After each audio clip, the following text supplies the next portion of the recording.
Welcome along to episode 2 of Home Truths, the podcast. My name's Sean Woolley. I'm managing director of Cloud9 Spain, and with me I have my co-author. Oh yeah, sounds good, doesn't it? Yeah, hey, published author, sir. Yeah. What's your name? Alfredo Bloy-Dawson. Very good. And you are a marketer. You've been very bashful today. Would you not like to sort of expand on who you are and what you do and how great you are? No. Today we're going to be looking at the COVID phenomenon.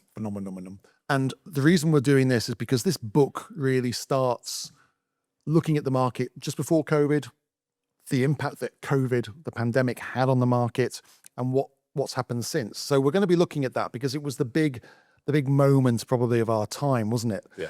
I mean, how did you feel when COVID came along? What was your reaction? Was it an end of the world thing, or was it? Yeah. The first few weeks, I think everybody in the world probably went through the same thing. But kind of from a market point of view, I was pretty chill, honestly. I knew that it would be a lot of pain for real estate agencies in terms of not being able to physically do the sales of viewings. But people buy here primarily as a lifestyle choice. And I can't see a world where being stuck in your apartment in Rochdale or Rochdale, Belgium or something in Antwerp would make you think, now I don't want to go move to Spain anymore and have some sunshine and Daba, some beach. And if anything, logically, I just mean logically. So there's a lot of talk in the market at the time of, broadly speaking, about whether the recovery would be gradual, whether it be like hockey stick return. There was a lot of that. Some people have pronounced themselves out in terms of what would happen to property prices. Would they crash? Would they go down 20%? That was a number that was getting banded around, if you remember. Personally, I didn't think any of that. I knew there would be a pause, but I really just thought it would just, the demand would just pent up, would just build up. And you get what you get, what the Swedish call the catch-up effect, which is where you're doing this and it's not coming out, and then eventually it comes out and it all comes out. Did you not think it was like a bit of an Armageddon moment, though, that we were all just doomed and you know, the world would never be the same again? I did it the first month when I thought the world was about to end. It felt like that. But once we got past that, as soon as they said we're near a vaccine or we got a vaccine or something like that, at that point I thought, okay, no. Okay. So yeah, I think there's 2 stages of COVID. There's the, oh my God, we're all going to die stage, zombie apocalypse. And then there was the gradual what's the recovery going to be? How's it going to affect the economy? How's it going to affect the markets? How are people in other countries going to hold on to their money? And this is a discretionary purchase. That's it. There's a lot of debate over that. But I do remember the number being 20% drop in property prices forecasted by all the experts. Yeah. And that didn't happen. It was really interesting because the market just stopped. I mean, heading into COVID, the market was kind of quite normal. I think we'd had a rebound from the financial crisis, and then we entered a probably two or 3 years of pretty much normality.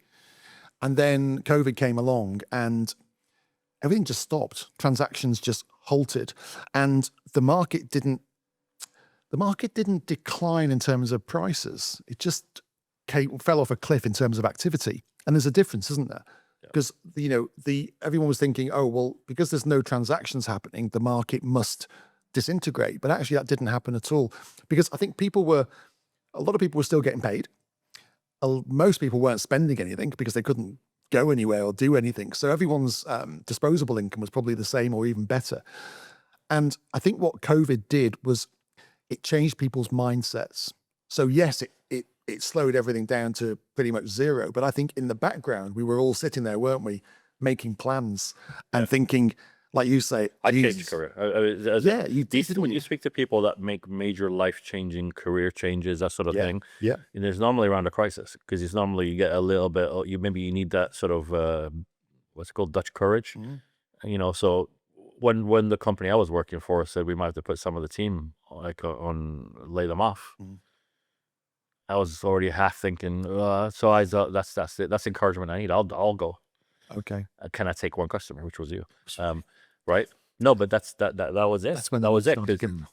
But so I think that happened to a lot of people. I think a lot of people you speak to, when you say, when did you do this, or when did you change that? When did you sell your company? Nearly always at the moment, it's like, oh, it happened in 2020, and you go, oh, okay, COVID.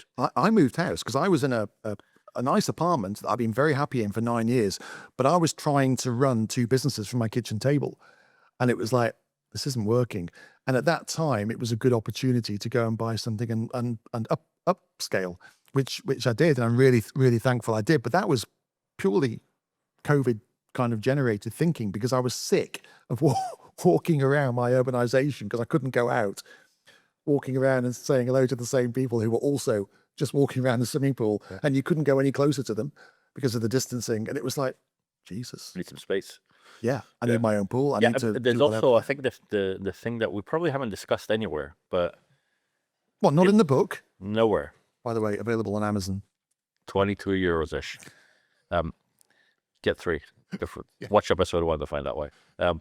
There's something that no one's discussed really, or not really. We've touched on, but a lot of the big decisions, real estate related as well as career related for other people, to do with the market here, I believe, happened because you didn't know if this was going to happen again. So it wasn't so much I've reevaluated my life, and I need more space. My family's too important. I thought the world's going to end. I've had it's kind of like a sort of near-death experience where you kind of reevaluate stuff. That did happen. But there was at the time, there was a very much like, this could happen in 2 months' time. I want to be somewhere else. How am I going to cope with the next lockdown? We were all talking like that. I want to, exactly. I think we forgot to mention this anywhere. Yeah. Nobody talks about that. There really was like, there's another one coming. Yeah. So it was like future-proofing for the next Put yourself in this position, employment-wise, that you feel a bit more independent, that you're not reliant on an employer just laying you off willy-nilly. So a lot of people went to do their own businesses, so they felt more safe in their own thing. Yeah. And a lot of people made the purchase going. It's like musical chairs, isn't it? Before the music turns off again, I don't want to be stuck on Rochdale. So sorry, Rochdale. Well, I've been to Rochdale. Rochdale's quite nice. It's a dub. All of those towns are crap, aren't they? But Alfredo, I've worked the north of them. England. I'm from the north of England. Do you mind? Whereabouts are you from? The Wirral. Okay, the fancy part. Right. Anyway, let's move on. Yeah. COVID. Yeah. So I think COVID changed people's thinking. For sure, it was, okay, if the next one comes along, which everyone thought it was going to, we want a garden, a pool, a big terrace, we want this, that, the other. Also... But we weren't a timer. That's my point I'm trying to make. Yeah. It was kind of like, this shit's going to happen again. Yeah. Quickly, job change, house change, let's buy the house. Yeah. Just make this happen. Yeah. You know? It's absolutely true. I think the other thing I can say about statistically is there was so you had 2020 was a donkey, a bit of a dog in terms of month by month. If you take a global for the year, the sales everywhere were down. Yeah. For agencies, as well as just looking at the local market, as well as looking at the regional market. Was 2021 the big kind of... 2020 was a crap one. 2020, yeah. But 2021 was the beginning of the recovery, and that's related a lot to which countries were more relaxed in letting people out. So we had the Swedes that had almost no restrictions with the first year buying everything that moved. The Brits were a bit later, but I remember by June you'd only sold to one British family, which traditionally is your main nationality. Yeah. But you had a record year. That tells you a lot about the year, right? Yeah. And this was something that we saw in the marketplace, where if you look at overall sales by municipality, by region, by province, by country, for here, 2021 is, if you look at any graph, the sales went deep. They didn't go like that. Interesting, isn't it? That's number one.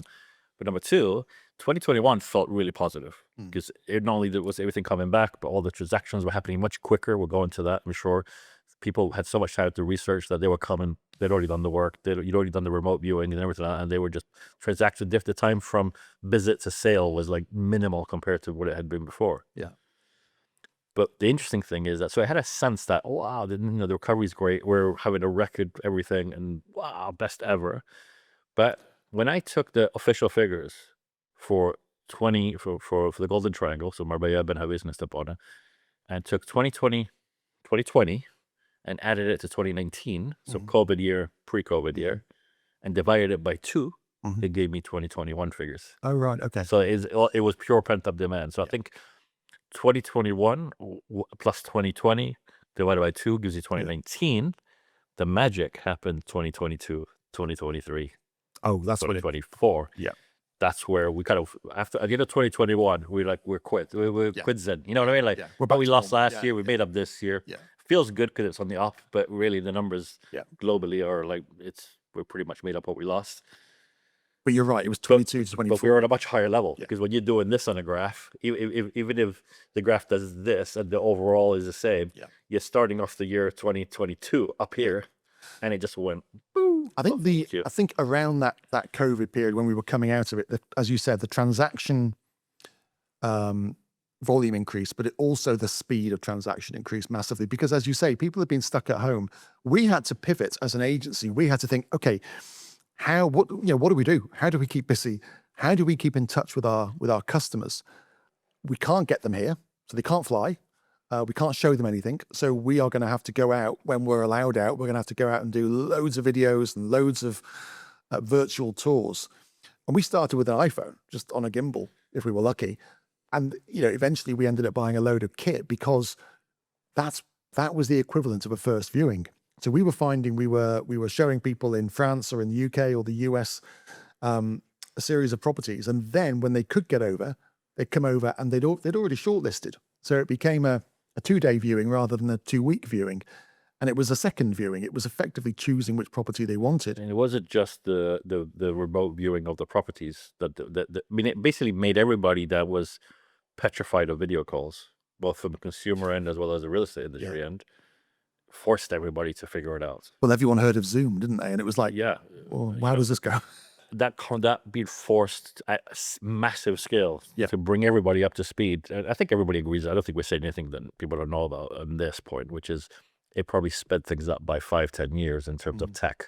Yeah. So the customers are comfortable with a video call. We were comfortable doing a video call, but it also meant that because they were doing that research, there's also the other video part, which wasn't just for the specific properties, but the whole buy, all the stuff you might explain to them face to face. You were creating, and other agencies were creating videos to sort of explain the buying process and discuss the market and stuff like that through video, because that was the only way for them to consume that information. Yeah. So that also sped up that part of the marketing mix. Also, I think what I noticed as well, we thought, oh, people are going to have no money. They're going to want to sell their properties. But of course, people did have money. Some people lost their jobs, but a lot of people at this level of the market didn't. And so when the skies opened up again, they were able to travel. They couldn't wait to get here and use their holiday home that maybe was on the market, or they were thinking about putting it on the market. So all of a sudden we had this increase in demand and people wanting to transact really quickly. But we had a lot of vendors who may have been thinking of selling, deciding, do you know what? We're going to enjoy our lives as well. We've already got the holiday home, so we're going to go and enjoy it. Thank you. So that's off the market. True. So all of a sudden it was like, oh, okay. And that was a shift that I don't think many people had realized was going to happen. Yeah, I think for some agents, it was too much of a pivot, wasn't it? They didn't adapt. They didn't know how to use video or Zoom. They just thought, oh, I'll wait. And those are the ones that I call them the frozen agents, who just froze in that crisis time. And I think more tech savvy agents, or agents who picked up on what was happening more quickly, obviously benefited from it. I think the interesting thing from a real estate perspective was the amount of people who just thought, okay, this has happened. This pandemic has happened. I'm working from home now. I can do other things. I can either change job or change career, or I can actually do my job, but I can go and live in a sunny climate and improve the quality of not only my life, but the lives of my families and my kids. So all of a sudden, this massive change mentally occurred. And I think people saw Marbella as a fantastic opportunity and a great place to come to. What would you compare it to? You were comparing it to somewhere like in the western part of the United States. Well, it's the California of Europe, don't you know? Right, now I coined this phrase. You did. And everyone's using it now. Yeah. And I used to say it enough times. The first 3 years, everybody knows there's a California in Europe. And every time you said that, I thought, I've only ever heard you say that, Sean. But now I'm hearing people say it. And I always send you a clip when I hear someone else say it. We should do a book called The California of Europe, shouldn't we? And by this, I mean the whole of the Costa del Sol. But it is the amount of American clients we've had in the last God knows how many years. And they've all said the same thing. They've all said, wow, this is just like Southern California. And there's bits of it that remind them of different places. And I think there's one thing that you touched on there before we went off, which we have a habit of doing. Which I think is another major factor, that we shouldn't confuse the fact that everybody got comfortable doing Zoom calls so we could do viewings and things like that, with what is a huge shift, which is the thing you were touching on, which is the ability to remote work. Yeah. And I don't just mean the ability, technical ability to remote work, but the being allowed to do that. It kind of put the world on I don't think that's a 5-year speed up. I think it's a 50-year speed up. I think companies like think about it. 2019, being able to work remotely was something that hippies and cool people and maybe coders or something could do, right? Yeah. How are you going to manage your How staff could if they're all? yeah, just not having it, not people trusting your team to work remotely and not be in an office where you keep an eye on them, bumps and seats and all that. And okay, granted, on the last, like in the following 6 years, a lot of companies have kind of gone back to type, But struggling to do that. but it is now, once you open the Pandora's box, it's hard to put the thing back in there. But the reason why that benefited the market here and continues to is traditionally here we talk about a holiday home or we talk about retirement, someone to come or relocation. And when you watch any videos, including the ones that we do, you'll hear over and over again there's a trend towards relocation. There's also there is a trend towards younger buyers. Yeah. First point I wanted to say about that is I think they're one and the same thing. As in, if you're 40 years old and you can do your job part-time from Marbella and you can just fly back to Stockholm when you need to go to meetings, then you're going to buy a house. If you buy a house and you're 40, the average age goes down. So there's also there's the relocation, in my opinion, isn't actually, when we talk about relocation, what we really mean is hybrid living, meaning these aren't necessarily tax relocators that are full-time relocating. A lot of the people, the Swedes are a good example. That if you look at their transactions in Marbella, the vast majority of those transactions are made by non-resident Swedes. Whereas if you look at, for just to throw something out there, the Italians, 90-something% of Italians that buy as residents. They're coming here full on, lock, stock, and barrel to live. You see what I mean? So I think there's that hybrid living element, which Knight Frank touched on in one of the wealth reports, where they called it the line, great phrase, the line between primary and secondary living is becoming blurred. Yeah, and I think that's what we see here, more so than lock, stock, and barrel, like my whole job and career and that. Because hybrid working is not the same, and we should be clear about that, is you can run your California company from here, yes. You could even maybe set up, bring some of your workforce if you wanted to. But that's not really the majority of what we're seeing here. What we're seeing is you rather than you go on your holidays to Spain and all your base is in California or in Stockholm, you make Marbella your base, your kids go to school here. Exactly. And you go back. So your family is settled and having the best lifestyle. So they are fully relocated here as such.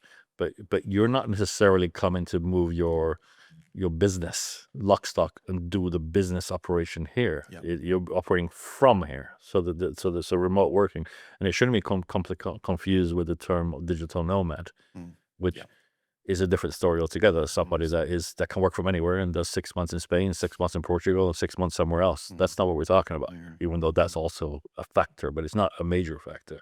So I think that's important to understand is you have a lot of people coming in, and the people that are the first that you see doing that here are the other people that work in industries that naturally lend themselves to remote working, tech generally.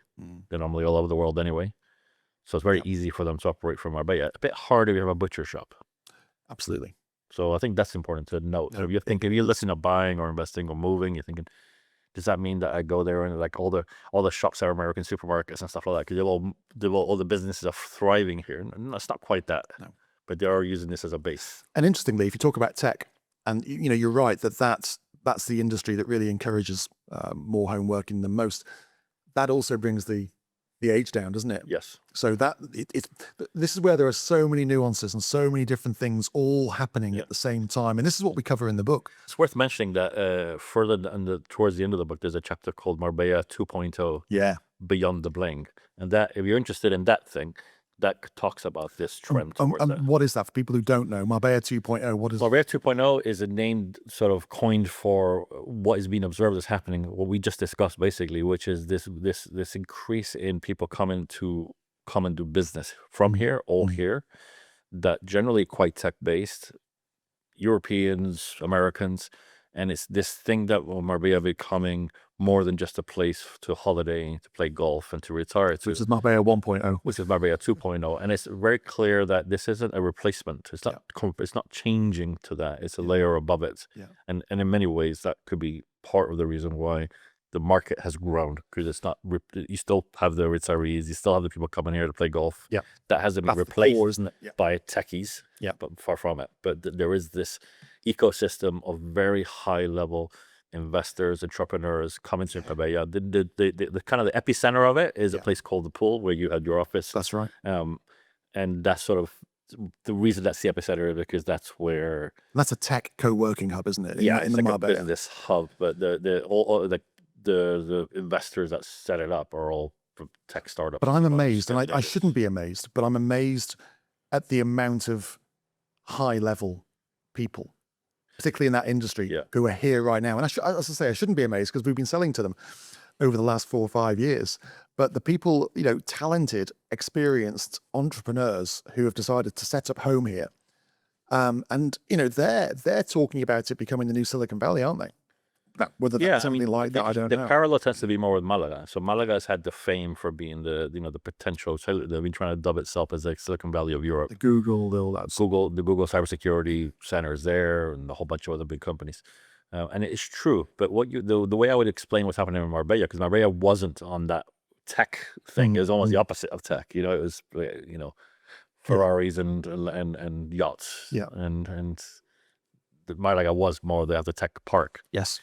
But what's happened is, what you have now is, you have, the way I was thinking about it is, you have the investors and the entrepreneurs in Marbella and their operations either abroad or in Malaga. Yeah. So all the coders, if you like, are in Malaga. Yeah.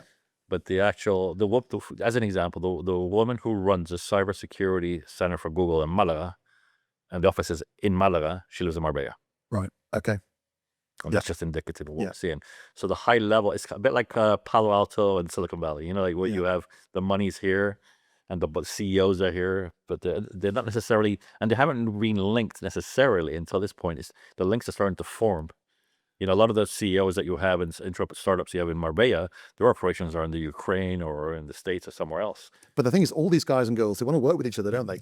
They want to network, and they want to benefit from each other's knowledge and expertise. Yeah. So it creates that ecosystem. It's definitely a watch this space thing. It's a very interesting topic, and it's a very interesting shift as well. I was amazed by obviously the transaction timeline just shortened. We were doing deals over the phone. People weren't even wanting to see something. And of course, when you're a buyer in that market, you feel you've got to jump on the bandwagon and get in there while you can, because that only means the prices are going up. So we did a lot of deals over the phone off the back of video viewings. But I was amazed by the flight of wealth that came here. And again, I shouldn't be amazed, but the top end of the market became supercharged. And obviously that's a finite amount of properties in that end. So there was competition for villas at like 16, 20, 25 million euros. Yeah, it really did create a super prime Yeah, market. There were 10 million plus stuff. But Marbella, I think typically, we go back 5 years, you'd say that 1 to 3 million was like the sweet spot of luxury, right? Yeah, absolutely. Villa for 2 to 3 million. And now we talk about that like, now there's a shortage of stock between 1 and 5 billion, which is ridiculous to say it. Yeah. I was listening to a podcast earlier, and from a notary, and he was saying that the mass of the band that sells the most in Marbella is still the 300 to 1 million mark. That's where the volume still so is. that's the mass market at the moment. And then the 5 million plus. Wow. So what's not rocking and rolling as much as a 1 to 5, which is strange, is unusual. And I think one of the things that we could say what's happened since COVID, pre-COVID, so after COVID, is, with some exceptions, but in many ways, the Costa del Sol has transitioned from being a mass market destination to a high-end luxury destination. We now talk about things that we were talking that were 250,000, 500,000, 600,000. Like it's nothing. A lot of things have doubled. Yeah. And there's been inflation, but there hasn't been 100% inflation. We're not living in, well, I won't say any countries, but you know what I mean? I think that's important to say. We did a power pool for Las Mesas. Yeah. And they were going for less than 200K when pre-COVID, some of those developments, and now they're 600K, I know. just like that. So I know. that probably is onto other podcasts, which is to do with pricing and bubbles and overpricing and so on and so forth. But it's fascinating, and it's great. I don't think people realize, when we were in the midst of it, I don't think people realized just how attractive the Costa del Sol would be to a huge amount of people. And all of a sudden we were placed there. I did. Should have written a book.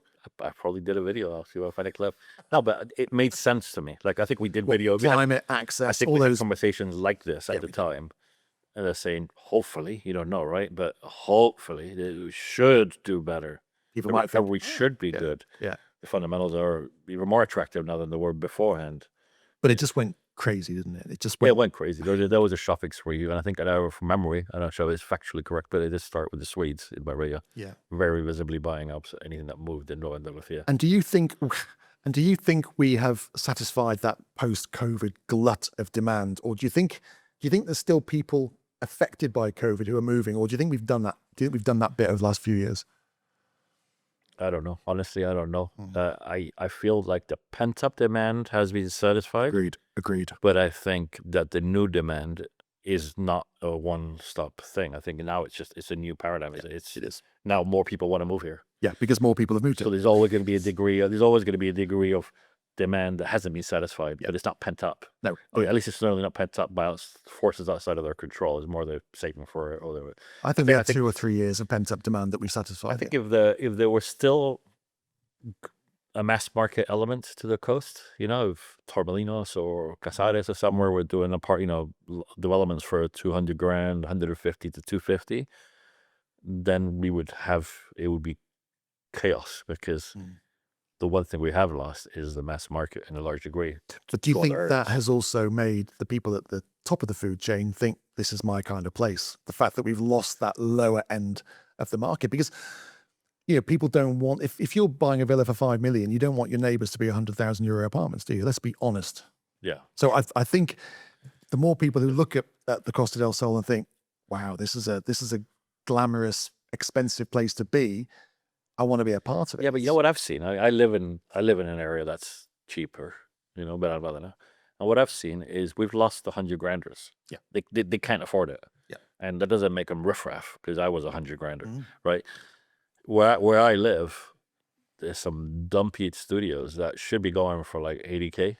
They're just like 1 square meter with old, 7 floors up. Nasty, oh, you must right? love it if it's 7 floors up. No, it's high rise. That should be 80 grand. Yeah. That are 150. Yeah. And there's not Monte Carlo. It's not worth 150. It's a dump. So this is where the agent part comes into it. There are things where you just gotta go, okay, what's something worth? It's worth what you're willing to pay for it. But objectively, as a professional of the industry, some crap's overpriced. Yeah. For sure. Yeah. It's only overpriced to what you're willing to pay for it, right? But I think that's a post-COVID phenomenon that it is. I think that more so than before COVID, the value of a good agent, and I'm not just saying this. You're looking at me. I'm just looking at it, just like you would say that when I would. I'm not an agent, so it makes zero difference to me. But as a buyer, the value of a good agent that you could trust to tell you the truth, that knows, look, that's not worth that, man. Some truth. Oh, but more so because it's a mess. It's really difficult. It's really complicated to figure out what's fragmented as well. And if you want to go with, look, it's my money, I'm buying this for, it's worth it to me, fine. But that's not the majority of people. No, that's not the mass. Not everybody's buying 20 million euro houses. Most people, to some degree or other, they're making a big decision. You've been looking to buy holiday homes and stuff like that and invest. But, it's harder than it was before to put something that you can rationalize in your own head that makes sense financially, right? Yeah, absolutely. Okay, I think that wraps up episode 2. Next episode, we're going to be looking at tourists, pesky tourists. Yankees go home. Yankees go, and the impact that they've had on the Costa del Sol and the political game and all that sort of stuff. We're going to be looking at that next, because that is chapter 15 in the book. And it's a chapter that a lot of journos have picked up on as being ripe for controversy. Exactly. And that probably is our most controversial chapter. So we're going to be covering that next. But until then, you never know, I might change my suit.